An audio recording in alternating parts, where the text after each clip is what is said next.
Hello everyone, and welcome to this webinar by SimScale and SimScale. My name is Dr. Nagman Khan. I'd like to quickly introduce Gemma Halliwell from Hawley and the SimScale Northwest group to get things going. Gemma, hi. Hi, and hello everyone. Thank you for joining us today. As Nagman mentioned, the presentations by SimScale Northwest / Northwest Yen.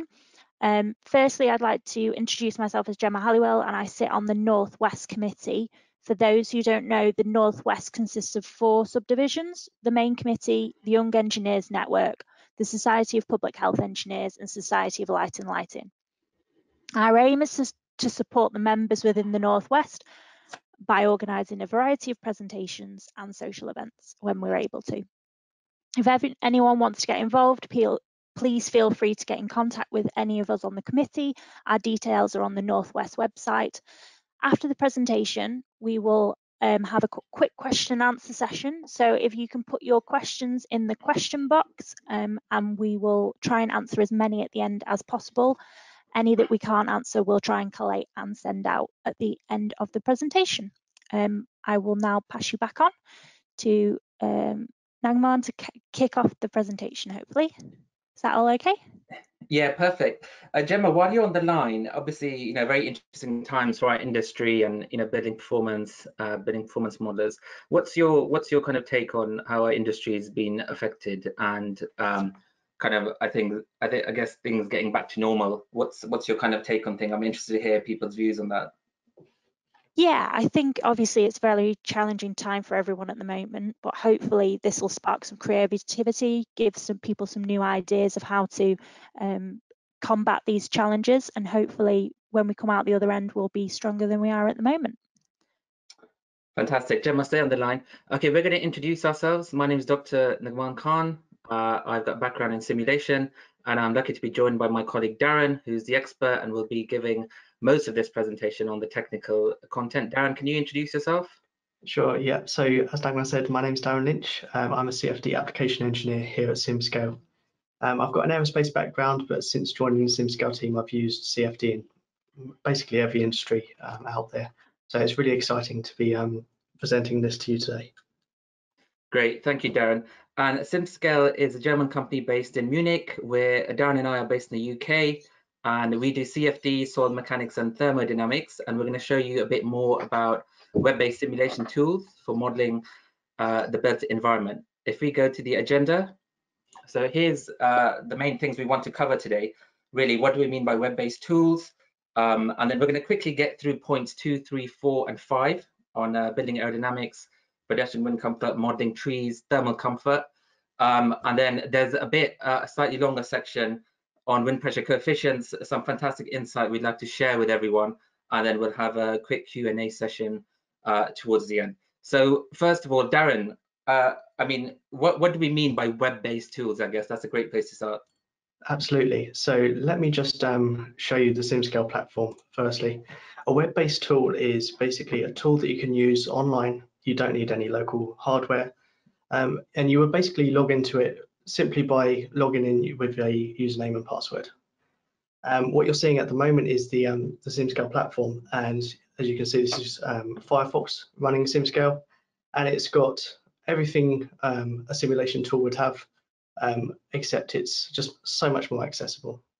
And one of the key advantages of having a web-based tool, not only do you get rid of all the local hardware that you would normally require, but actually you've got real-time support. So if you actually needed any support from any of our staff on setting up a simulation, you've actually got immediate real-time support available to you. And collaboration is really important as well, isn't it, Darren? I think if you could mention that, that'd be great. Absolutely. So collaboration on the platform allows multiple users to be contributing to a simulation setup or project all at once. So you can have one project where everybody dips in, dips out, and basically at the end you would have a collaborative result that you can all work on at once and all access at once as well. Great for working from home, Darren. Absolutely. Good timing. Okay, fantastic. We'll talk more about this as we go on throughout the webinar. Like Gemma said, we've got a questions box there, so keep submitting your questions if you have any, and we'll get through them towards the end. Okay, next section. Let's start with some basic building aerodynamics and facade pressures. So if we go to the next slide, what I want to do here is we have a standard setup of 3 steps. And the reason this is really important is all the things you saw, most of the things you saw on the agenda about the different types of analysis you can do, actually it has one standard setup, right? So if you do this setup that Darren's going to just quickly describe, you can get lots out of it. Okay, so I think it's worth just talking about the 3 key steps to do.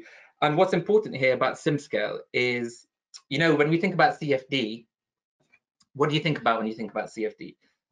It's traditionally seen to be expensive, time-consuming, maybe a niche specialist application, and there will always be the space for specialist CFD engineers. We have a lot of respect, you know, for the expertise they carry. One of the things SimScale has done is made that more accessible to a wider group of users, to the point now where this 3-step process we have online is actually, we've got architects using it. We have art engineers using it. We have, you know, building performance professionals, sustainability consultants, students, academics, PhDs. And Darren and I actually ran some training sessions recently on this very 3-step process for some architects based in London. And, you know, we had a 2-hour session booked, but we were done in about 20 minutes. You know, that's how easy it is. So I'm going to ask Darren quickly to go through that, to show you that 3-step process, and then we'll get on to what are the outputs, because one of the things we want to talk about here is what the outputs you can get quickly and accurately to inform your building design and start talking about building performance. Darren. Thank you. Yes, so firstly, it is a 3-step setup, and you can absolutely set these up in as little as 2 minutes. You have, however, got full control if you do want to go further, but just follow these 3 simple steps and you will be able to turn this around pretty quickly. But going into these steps in more detail, the first step is to actually define where you're interested in getting your results. And you can do this simply by setting a center point and setting a radius. And this is typically going to center on your building of interest or your development. The next step would actually be to define where in the world you are. So this automatically imports a window. So if you said that we're in London or we're in a postcode and type that in, then you can just automatically import the weather data for that location. And then finally, the third step in setting up these simulations is actually saying what you want to get the results on. This is more geared towards pedestrian comfort, but you've also got 3D outputs that will allow you to get also cladding pressures and things like that. In this case, we've actually defined the output to be everywhere the pedestrian actually is. And that's essentially all you need to set up a simulation. Fantastic. Let's look at some outputs then. Excellent. And okay, the first thing, let's look at some building aerodynamics. So what are we talking about here? Now, you all know, we're talking about external at the moment. Later we'll move on to internal analysis. But externally on a building site, you know, there's lots of regulations, guidelines, codes, safety features, comfort features that you have to design in or, you know, design out if there's any risks. And some of them are things like, you know, let's take the 3 most common ones. So corner acceleration around your building and site. So Darren, what's going on here in this image? So essentially, when we have corner acceleration, we've got some flow going around a sharp edge, and this flow is typically going to separate away from the building, and that's going to increase the speed. And this is typically more of a problem for pedestrian comfort simulations, where we would actually see some discomfort around those corner accelerations. Brilliant. And the next one is a channeling effect. Another really great thing you can see very quickly, very easy. Now, before we talk about what's happening here, you can see actually this is early stage analysis that we've done. If you look at the actual, on the left, you've got the master plan on the side, and you zoomed in, we can see some, you know, very simple blocks buildings, right? So it's great for early stage stuff. So you can, you know, the early stage stuff, you might be having a lot of design iterations and you want to analyze the results quite quickly on that before you move on to detailed design stage. But you can also use this for planning purposes. So channeling effect, very common. Darren, what's happening here? Yeah, so the channeling effect is essentially when you have 2 buildings close together. There's going to be high pressure actually on the front of those 2 buildings, and the flow needs to go somewhere, and typically it escapes between those buildings. And once again, this is going to not only affect your the pressures on the surfaces, but it's also going to increase the velocity or the speed between those two buildings, and once again create uncomfortable reasons for pedestrian comfort. Absolutely, and you can see between those buildings where it's accelerating, you can see the velocity contours turning red, which indicates a very high, a dangerous wind speed as well. Okay, the third effect we wanted to show was I believe it's a downwash effect. Again, another very common thing in built-up city centres. What's happening here, Darren? Sure. So when the flow actually reaches a building, it's got a choice. It can either go over the top, round, or it will wash down. And if the flow is actually below the stagnation point, it will wash down. So this is where the flow will arrive at a building, be pushed below almost to pedestrian level, and then it will sort of rotate around the bottom. Yeah, and in urban street canyons, which is very, very common in the buildings we design, think about what impact that has. If you've got, for example, a naturally ventilated building, and one of the things we'll look at later is kind of thermal modeling. So some of you might be using building simulation tools like IES, Tas, Design Builder, and they're fantastic tools. But there's some things they don't really do or can't do because they're not designed to. And that's where really, you can use additional analyses like this to inform them. And one of the things we do is take outputs from SimScale and import them into thermal modeling tools like IES. Okay, the next slide is really, really fun to see. It's a 3D slice, one of my favorites. And again, it goes back to what I was saying earlier. You can see a lot of turbulence, different vortices. You can see the impact of upstream and downstream buildings on your actual building. And again, this is the external aerodynamic side.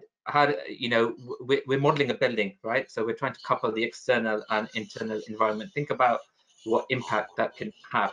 Darren, any interesting things going on here?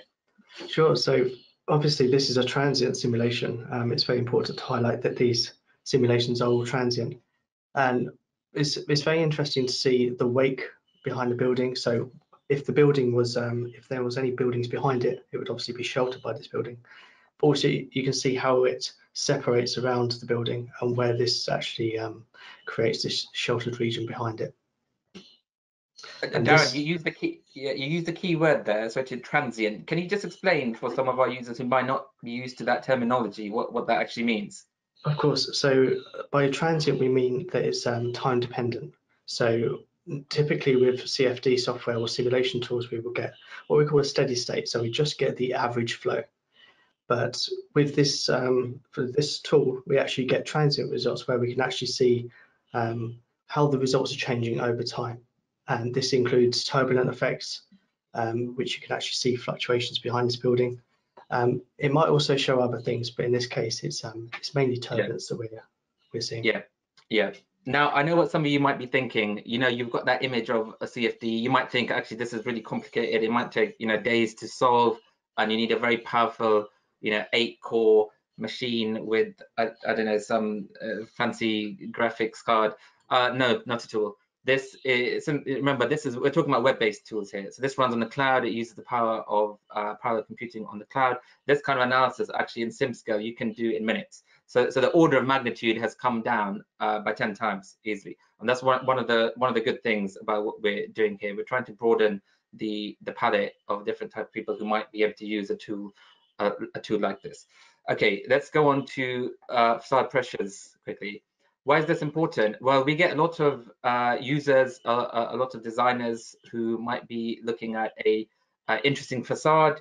They want to look at pressures, average pressure, max pressure, or they have a public statue, sculpture, or some kind of streetscape furniture or something like that, right? So lots of different ways you can use this. And again, this is part of the same process we described earlier. 3 or 4 simple steps, set it up, and you get lots of different outputs from it. Darren, what's happening here on this and the next screen, please? Sure. So quite interestingly, we've got the front side, the left side, and the back and right side here, all in view at once. You can see that actually the front view is very steady, and it's quite easy to see a pressure distribution there. where you would have the maximum pressure somewhere towards the top, and it gradually reduces further down. But you can also see that on the left side and on the rear, you've actually got more fluctuations. So we can actually see how this this pressure is fluctuating with time, which is very interesting. Naturally, that's going to be lower on the sheltered sides. Absolutely. And the next slide, I think, elaborates on this, just a bit more data with some figures. Yeah, so this is looking at the time average. So the average results, we've highlighted where the maximum pressures are, so the stagnation point in this front view. Also, the surface average pressures we're able to get out, so if you wanted a net pressure on that front. And also we've got average pressures on all of the sides as well. And we're also working with some people to comply with parts of the Eurocode when it comes to pressure. So again, a really good output. Pressure is really important. Remember, we're talking about wind pressure coefficients towards the end, which is absolutely critical that you see what we're going to show you, some of the results and how we've compared it to the building simulation tools. Okay, thank you, Darren. Let's go on to the next section. Yes. So pedestrian wind comfort, one of our favorite topics. So these outputs are comfort criteria. So on the left, you see, for example, the Lawson criteria. We've got Davenport, NEN, and a few others. Again, this is a very quick output from the same three-step process Darren described earlier. If you're not familiar with these comfort criteria, you'll have to use these for planning permission. So if you've got a new building going up, most of the different boroughs and councils have you have to comply with some of these criteria. So we can produce this criteria straight in SimScale. And if we look at the next slide, here's again, Darren mentioned transient analysis, right? So you can see the impact of that analysis. Darren, what's happening on this slide? Sure. So the first thing probably to note is that we've got multiple directions being shown here. So when we actually solve one of these simulations, we can choose how many wind directions we want to solve in this analysis. And these are all solved in parallel at once. So you will get all the results back in the same time that it would take you to do one simulation, which is a great benefit here. So what we can actually see is three key directions of this simulation. And you can see obviously how sheltering's happening behind some of the buildings for different directions. Brilliant, thank you. Particularly some of these fluctuations, so where you might, for an average simulation, not see many of these high velocities, it's actually visible in a transient simulation. Absolutely, you're picking up the turbulence, you're picking up the gusts, and this is velocity, is that right, Darren? This is, yes, yeah, between 10 meters per second and 0. Yeah, brilliant, thank you. Okay, let's look at the next slide. So this is more of a bit on what we saw previously. But for this particular simulation, what we actually look at is a lot of the small features as well. So how putting certain obstacles in the flow is actually going to affect the pedestrian comfort. So for example, you could be putting screens, trees in, etc. So this is a highly detailed analysis around this region of interest. Brilliant. And also, yeah, urban design, look, early stage, if you've got a site you're working on, a development, a master plan, if you're an architect or you're working with an architect and you want to design out that very high wind speeds or the riskier wind speeds which are uncomfortable and unsafe, this is a great way of doing that quickly, getting through various design iterations and getting some fantastic quantitative data and visual outputs as well. Brilliant. Let's move on, Darren. Cool. One of the best things we have in SimScale right now is we've got an automated tool which complies with the City of London wind microclimate guidelines. So I'm not sure how many people are aware of these. These were released just late last year, and it's officially for the City of London, but many other cities and boroughs and GLA are adapting this as well. I believe at the time of writing, we're the only software that has an automated tool that can comply fully with this. And again, it complies with all the required input parameters of the new standard and all the modeling outputs. You can run up to 36 wind directions in parallel. We've got all the climate data and wind profile parameters already put in there. It's literally, you click a few buttons, you know, and have a good understanding of what you're doing and why you're doing it. Reference the guide as well. It's a PDF, it's available online, or we can include the reference to this when we send out these slides. And it's a great way of really getting going with this new standard. So Darren, you've used this new tool. Tell us a little bit about it, please. Sure. So actually, I worked on the project that's actually imaged here, and it was a fantastic project. The geometry was very highly detailed from a partner of ours called AccuCities. Basically, what we're getting is the comfort criteria from the standard that's required, the wind data from the standard, the weather profiles, the wind profiles from the standard, and it all comes together and allows us to solve up to 36 directions in this analysis type. So obviously, depending on what level of detail you want to go into, you will be able to comply to this standard on the platform itself. And if anyone wants to try it, get in touch with us. Yeah, we've got a free trial of this. Yeah, and the outputs are really, really important. And the City of London was actually one of the first authorities to kind of codify the wind microclimate guidelines properly with a lot of detail, because it is such a serious thing that everyone needs to start including a lot more. So it's a fantastic document, actually. It's a good learning as well about how the whole wind microclimate modeling works and what impact that has on your urban designs. Great, thank you. Darren, next slide. Let's talk about one of my favorite topics, which is trees. And we love trees. Trees are great. We want more trees in our cities, in our developments. And SimScale has a porous media feature. And these are outputs from SimScale that you can see on screen. And what you can do is see the impact of trees. Okay, so that's on pedestrians, on cyclists, on people, on your streetscape, on your entrances to your buildings. You can model different types of trees, landscaping, windscreens and canopies. These are really good mitigation measures when you have very high and unsafe potential winds. And you can choose from various common tree species which are included in the SimScale platform. And it's really great for kind of greening strategies. And especially with what's going on right now, we're seeing a lot of talk about the recovery. The recovery should be green, or more green exponentially.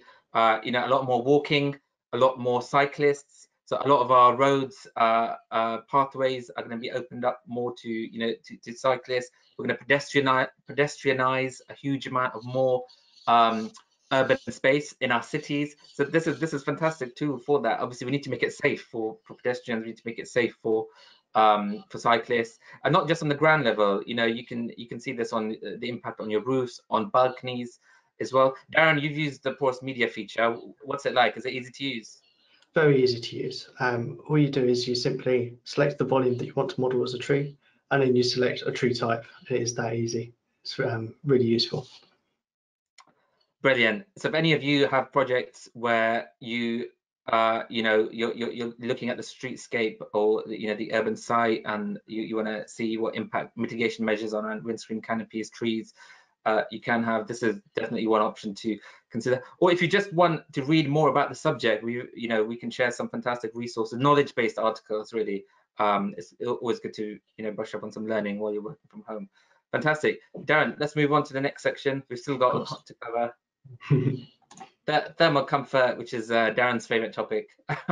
So thermal comfort. Listen, we've got a lot of people online right now who will be building performance modelers. You'll be M&E engineers. You'll be sustainability consultants, and a big part of the job is thermal comfort. It's indoor air quality. It might be energy. It might be overheating assessments, natural ventilation strategies like TM59 related, TM52, etc. So and the primary tools you use for that are the building simulation tools, right? Thermal modeling tools like IES, and they're a fantastic set of tools. I myself used to work for IES, so I know the tools very well. It's a great tool. And they're zonal level tools, right? So air temperature or CO2 in parts per million. You'll get that average figure per zone or per room. The advantage of something like CFD SimScale is to go sub-zonal, right? So within that room, if you want more a spatial analysis. So a good example is, let's say if you're modeling for CO2, and you have to keep your average concentration below, I don't know, 1,000 parts per million or 800 parts per million, right? The output you get from normal thermal modeling tools is it's a temporal figure, right? It's a time-based figure. So the result will be something like, I don't know, 1,000 parts per million for this percentage of occupied hours, right? This is how we normally think of, how we normally think of something like that. But actually, the spatial dimension is also super important, right? Because you could have one room where, on average, the CO2 is great, but you'd have high spots of CO2, or you might have dead spots in air circulation. And I'm thinking classrooms, I'm thinking atria, I'm thinking theaters, and some of the examples you can see on screen here. So kind of natural mechanical ventilation, thermal comfort, indoor air quality, contamination, spread and control, even smoke propagation, extraction. Again, really, really important types of analysis, which we think really complements well the standard analysis you guys might be doing in thermal modeling tools. Or you might just want more detail in what's going on. So the middle right image, looking at thermal stratification within a theatre. And let's go on. There's a bit more detail in the next few slides. Darren, if you could talk us through this slide and the classroom example, that'd be great. Absolutely. So in this example, what we're actually seeing is we're seeing an older air that could possibly be contaminated being pushed out by a set of air inlets, and the air is then exiting through the outlets. This is a transient analysis of an internal space, and actually, as you can see, over time, the redder areas are being pushed out of these outlets. And this is handy. You can predict how fast you could refresh the air, or you could predict what sort of contamination you're going to have after a certain amount of time, for example.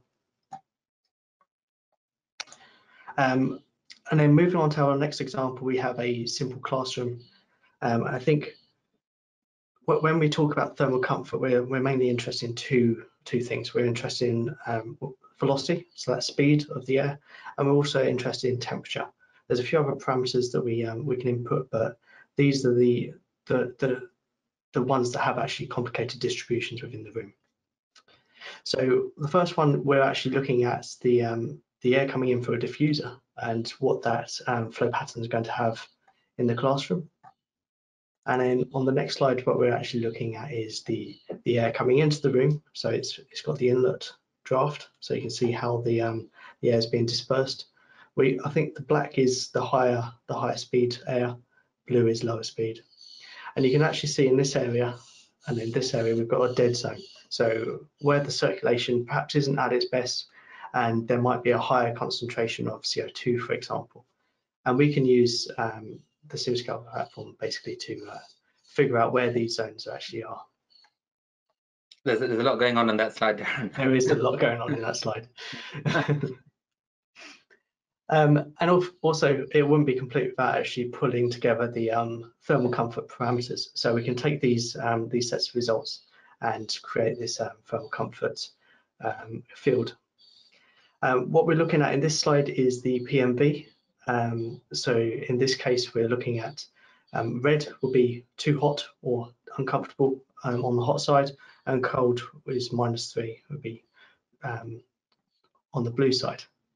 You can see actually quite comfortable in this case, and also you can pull slice plots through this to actually see what the distribution is like in space. And on the next slide, we've actually got potential people dissatisfied. And what we typically see here is at some point, there's always going to be someone that's dissatisfied. But actually, the lower the number in this case, the better. You can't please everyone, Darren. No, you can't. Okay, there's some really good questions coming in. Keep them coming. We'll get through most of those questions after the main presentation. Thank you. Okay, fantastic. Wind pressure coefficients. This is one of the most important topics we wanted to actually cover today. What are we talking about? Let's go to the next slide. So why is this super important? Okay, I'm gonna just take this a bit slow. So think about your modeling that you do for building design, and you might be using a thermal simulation tool, like IES or various others. So it's important to understand what actually happens. Okay, so let's first I want to direct you to the bottom right, where you can see a quite relatively simple equation. Okay, what it's saying is PW is the wind pressure, okay, on a building, and that equals the CP, which is the wind pressure coefficient, multiplied by the density and a reference wind speed square. Okay, so CP is the wind pressure coefficient that I'm going to be talking about. So when you hear me say CP, we're talking about the wind pressure coefficient at an opening. Okay, it could be a window, it could be a louver, a duct, a grill, even it impacts infiltration. Okay, so what it means is, what we're saying is the wind pressure at an opening PW, it's used to calculate the delta P, right? This is the difference between the inside and outside of your building. So this is how the thermal modeling tools do it. Okay, so thermal modeling tools will use this simplification to calculate your wind pressure and delta P. Okay, so that means your delta P, the difference between inside and outside, that determines the airflow exchange between inside and outside. Okay, and that's from everything. That's from all your windows, your openings, infiltration, louvers, ducts, grills, chimneys, wind catcher type devices, anything like that is based on delta P. Okay, and there's also a delta T. Obviously, there'll be a difference in temperature between the inside and outside of your building. That means, what does that actually mean? That means the amount of air coming in and out of your openings has a direct impact on your fresh air exchange. Of course it does, right? So your fresh air calculation, you might have a minimum or average liters per second per person you want, whether that's through natural ventilation or mixed mode ventilation. Air quality, so it's going to directly impact your CO2 ppm in the room. And because there's a delta T, there's an energy exchange, so it will also have an impact on your heating, cooling loads, and hence your energy, and obviously your thermal comfort, right? So your CP value, your wind pressure coefficient, just think how many times you actually discuss CP values when you model a building, okay, in your building designs, and I will bet that 90% of the time you won't even think about it. And the reason we don't think about it is this is my personal opinion. Feel free to disagree. Is that the CP value is the last major input to building simulation that hasn't been offered additional guidance or documentation, right? If you think about U values, huge amount of documentation. I mean, it's in the building regulations, right? You can't get more heavy-handed than that.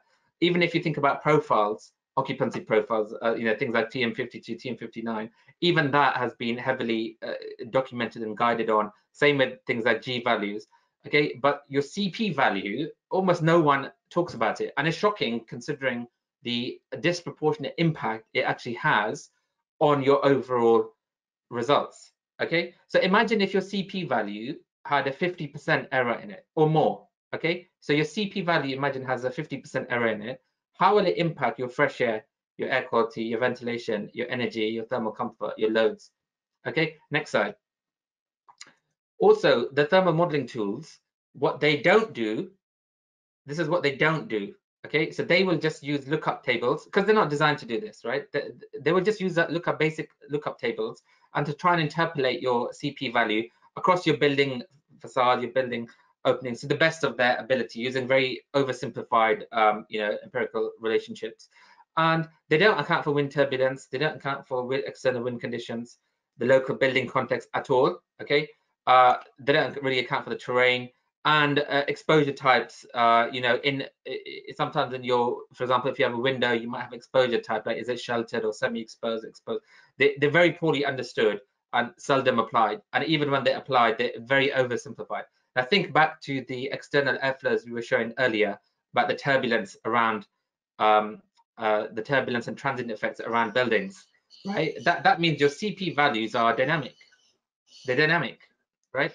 Now, have you ever thought of your wind pressure coefficient and how it can be more accurately calculated, and what difference you would have in your thermal modeling tools? So let's crack on. So what we're going to do quickly is Darren's going to show you a quick workflow of how we've done it, and we're going to show you the results of how we did it, and we brought it in and we compared it to one of the big thermal modeling tools and what impact it actually had.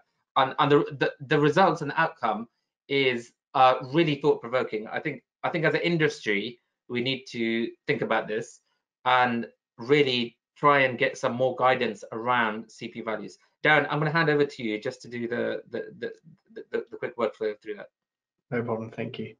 So yeah, it all starts with the simulation setup. So the CFD part is exactly the same as what I showed you earlier. We've got our simple 3-step process, and as an output, we're going to export a region around the building of interest. So once we've actually set up the simulation, we run the simulation. Bearing in mind we can get results in half hour to an hour, somewhere around there, for multiple directions. Then what we're going to want to do is we want to take the pressure fields, and then we want to convert it to pressure coefficients. And I'm going to do that after I've done a quick platform demo to show how the simulation is best set up. So I'm going to quickly exit out of this, bring up my platform, and this is the actual model that we're showing in the next couple of slides. On SimScale platform, and I'm just going to quickly run through the 3 main steps of setting the simulation up. So step 1 is actually defining the region of interest. In this case, you can see we've got our building, we've got a context around it, and we've also got some topology, and you can see the Thames there in front. We've simply defined the center point, the radius, which is a very tight radius around the building of interest. And we've said the wind conditions are actually in the central London, and we were going to solve 8 different directions. Once we've done that, actually what I will do is actually show you how quick and easy that is. I can just go London, select London, and we can change it to a Eurocode and import the data. And then it automatically gets imported from one of our partner sites, which is Metro Blue. And we can actually define the exposures here as well. And then moving on to the final step, we can actually do a pedestrian comfort map, which is just really the final part of this simulation setup. We don't really need it. And that's just defined to be the floor. That is essentially all you need to do to start a simulation. However, I did one additional step, and I exported this region around the building of interest. And that's actually going to be required to export the pressure values off the surface of your building. And once you've done that, you can change the mesh settings if you wanted to. I think that addresses a question we had earlier. Can we do a mesh sensitivity study? Yes, absolutely. You've got a lot of control over the mesh settings. In this case, I've chosen a target size with no additional refinements. And then just start your simulation run. And that's when we're going to run the simulation all in parallel and get all of these different directions back. And we can also download the results just by right-clicking and downloading if we need to, or we can access them in the browser as well. So I'm going to hop back to my slide deck. Here we go. And I'm just going to do one slide overview on the pressure coefficient calculation. So simply out of SimScale or out of any simulation tool in that matter, you'll get pressures or on the surfaces of your building. And to convert that to a pressure coefficient, we need to make them non-dimensional. And it's quite a well-known calculation. I've given the formula down there on the left. And the velocity in which we actually scale to is the relevant velocity of the atmospheric boundary layer at the particular height that we're going to be scaling. So we take the corresponding velocity at that height. And that's all we've done to calculate the pressure coefficient. And this can just be exported as well. And then further from that, you can export it as a CSV file, or you can query any particular point that you wish to actually get a pressure coefficient value for any of the directions that you've actually solved. And just a reminder, you get to get all your simulations solved at once. So you can actually turn around one of these simulations in a couple of hours at the most, in most cases. So everything is solved in parallel.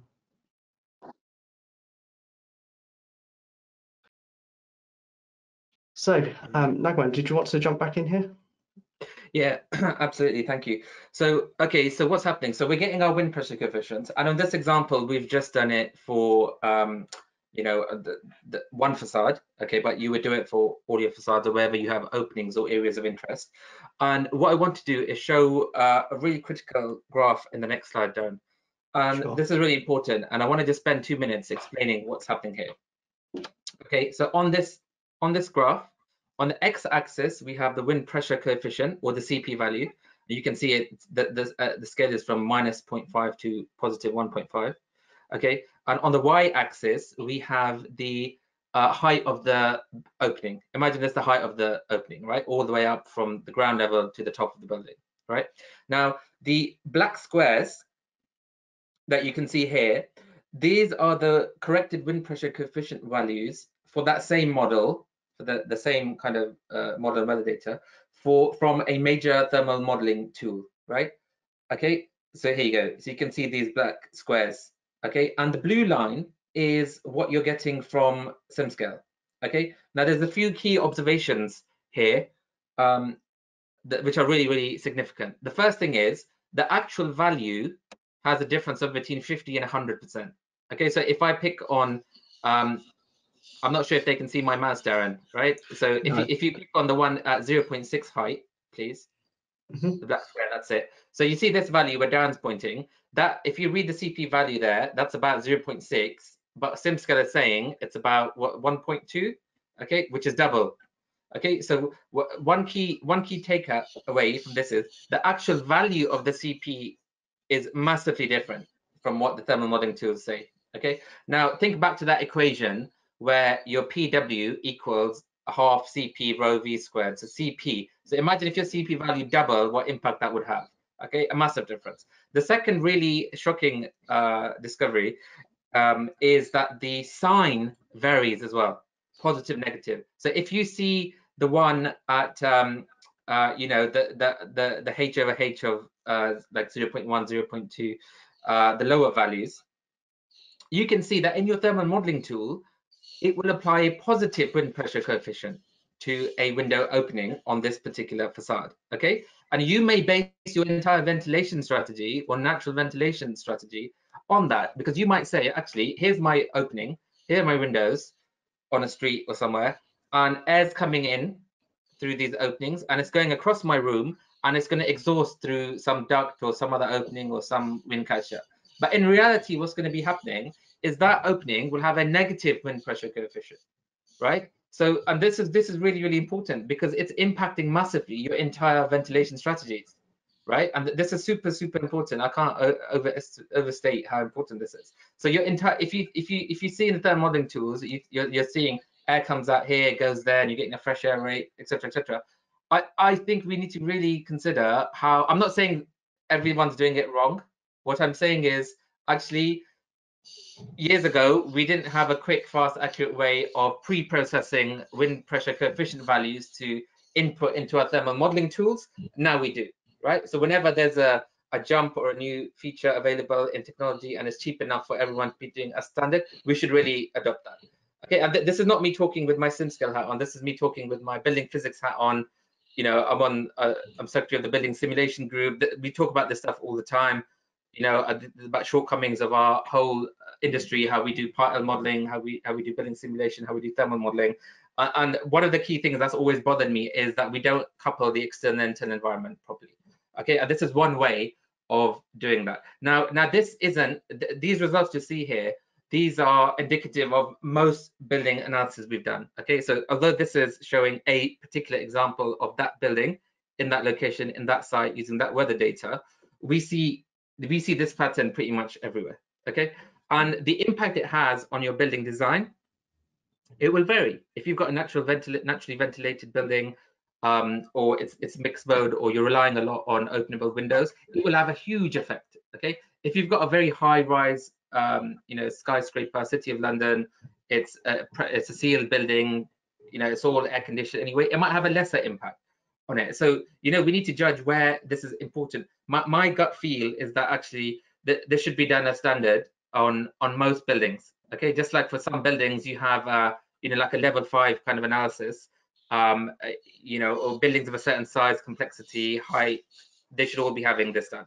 Because the wind pressure coefficient, this is a function of the wind profile around your building. So if you look back at the earlier slides where Dan was showing the transient effects around your building, you know the upstream, the downstream effects, the transient effects, all that feeds into the wind pressure coefficient values, but it also impacts your pedestrian wind comfort, your site comfort, your facade pressures, etc. Right? So this small thing, this CP value, actually has a huge impact, and it's one of the key things that we wanted to communicate here.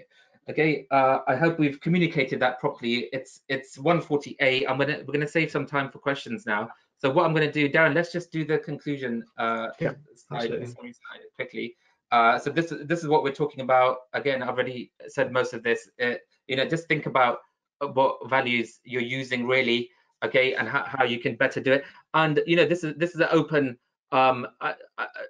open challenge, I guess. You know, do it better if you want to trial SimScale, or look, there might be other tools out there. You know, give us your thermal model. We'll give you some CP values, compare the two. You know, we're at the moment we're interested in just showing the capability and getting industry to change a bit. Okay, that's the main purpose here. Okay, Darren, is there anything else we wanted to do in the slide deck before we take questions? I don't think so. I think questions would be a good thing now with 10 minutes to go to the end. Okay, fantastic. If we just go on to the next slide. Okay, yeah. we might not get through all the questions now. There's a lot. But what we'll do certainly is we'll take all the questions and put together a very quick FAQ, and we'll answer your questions, and we'll send that document along with these slides. So Gemma is on the line. Gemma, Gemma will have access to all of this. For anyone who's registered, we can go through this. Gemma, I'm not sure if you can see the questions right now. Maybe we should just. I unfortunately don't have access to the questions. No. Okay. Okay. No worries. Let's Darren, let's do a quick fire round on some of the questions, and then we'll wrap up in about 6 minutes. I know everyone's busy. If you need to leave between now and then, thank you for joining. We're going to take five or six quick questions, and then we'll get back to you as a follow-up to this. So Darren, so questions. Some of the questions are weather files and weather data. Where do they come from, and what database are we using? So we can actually we can take weather data from multiple sources.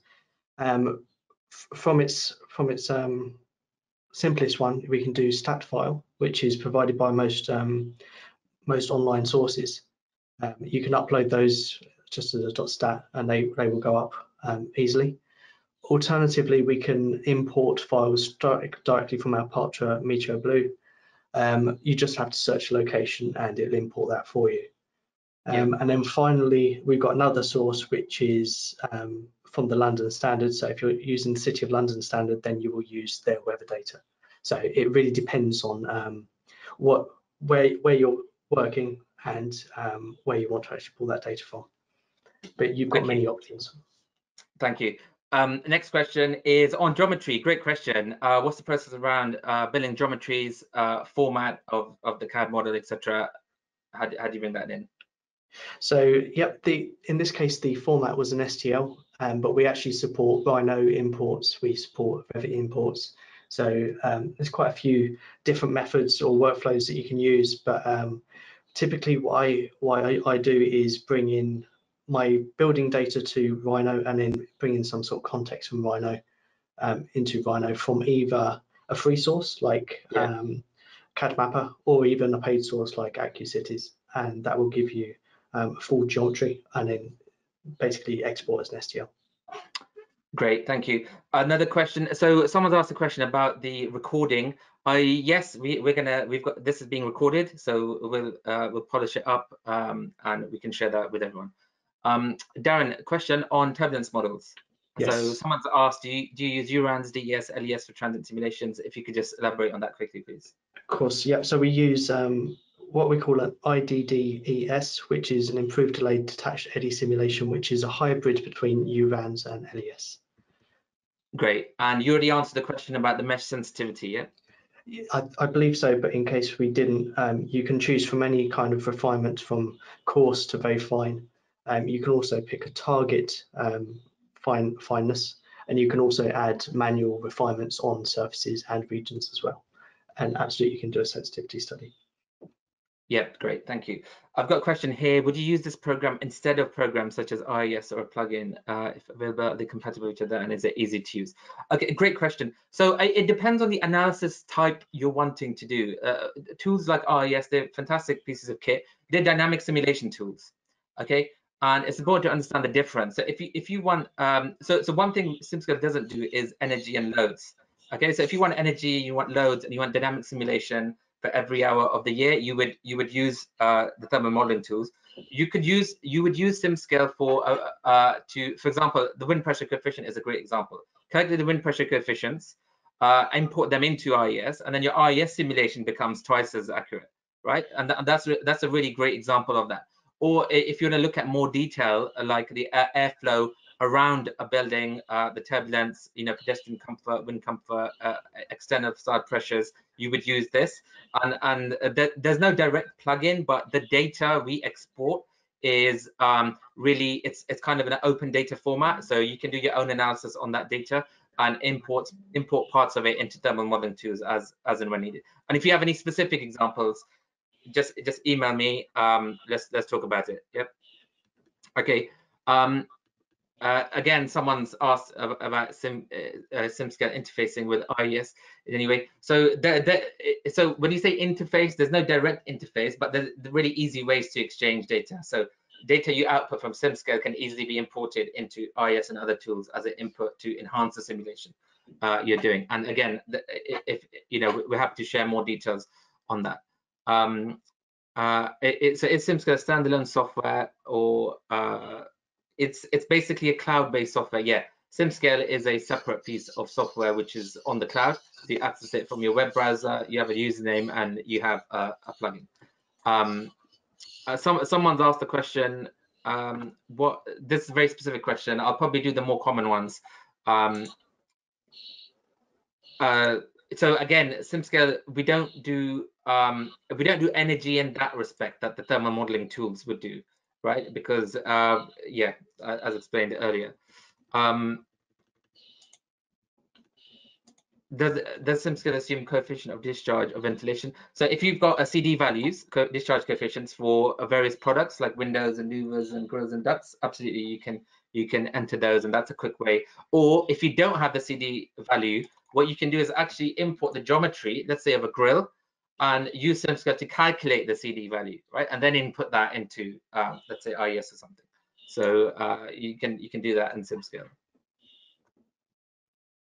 Okay, there's a lot of similar questions. I think this might be a good time just to take some final comments. I do want Gemma to kind of provide some feedback and thoughts on that. So again, from our side, thanks so much for joining. Darren, thank you for your help in putting this presentation together and presenting with me. We're gonna liaise with Gemma and get the recording and the answers to these questions and the slides available to you. Gemma, if you're there, would love to hear some kind of your big feedback. Big thank you from Sibsy. Hopefully everyone has found that useful, and there's definitely some things that people can take away and think about. And if you've got any questions specifically for us, you can contact Sibsy Northwest as well. Again, thanks to Gemma and Colin and the Northwest Committee for inviting us and organising this webinar. Stay safe, everyone. Yeah, these are interesting times. Get in touch with us. We're here to help if you need anything. Once again, thank you to Gemma. Yes, we will sign off there. Thank you, everyone, and have a great day. Bye, everyone. Thanks, bye. Thank you, Colin, as well.